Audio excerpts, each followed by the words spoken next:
മാതാപിതാക്കൾ പറയുന്ന വാക്കുകൾ അത് ക്ഷമയോടെ കേൾക്കുകയും ക്ഷമിക്കുകയും ക്ഷമയോടെ കേട്ട് അതനുസരിക്കുകയും ചെയ്യുന്ന കുഞ്ഞുങ്ങളുടെ ജീവിതമൊക്കെ അനുഗ്രഹിക്കപ്പെട്ടതായി മാറുന്നത് നമ്മുടെ ജീവിതത്തിൽ നമ്മൾ കാണാറുണ്ട്.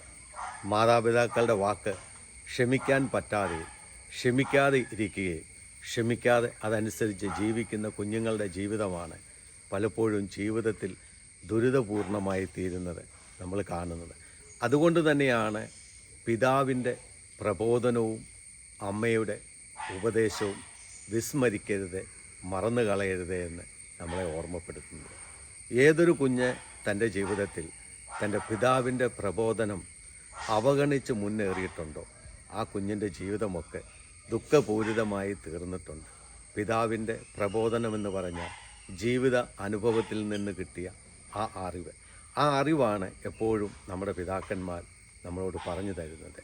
അതിനെ ക്ഷമയോട് കേൾക്കാൻ സാധിക്കാതിരിക്കുക, അത് ക്ഷമിച്ച് അതിനെ ഉൾക്കൊള്ളാതിരിക്കാൻ സാധിക്കുക.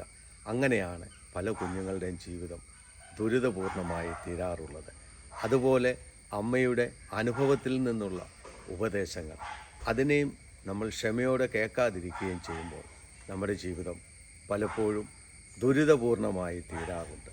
അതുകൊണ്ട് പലപ്പോഴും മാതാപിതാക്കൾ പറയുന്നത് ക്ഷമയോടും അവരുടെ വാക്കുകൾ ക്ഷമയോടും കേട്ട് അനുസരിക്കുമ്പോഴാണ് കുഞ്ഞുങ്ങളുടെ ജീവിതം അനുഗ്രഹിക്കപ്പെട്ടതായി തീരുന്നത്.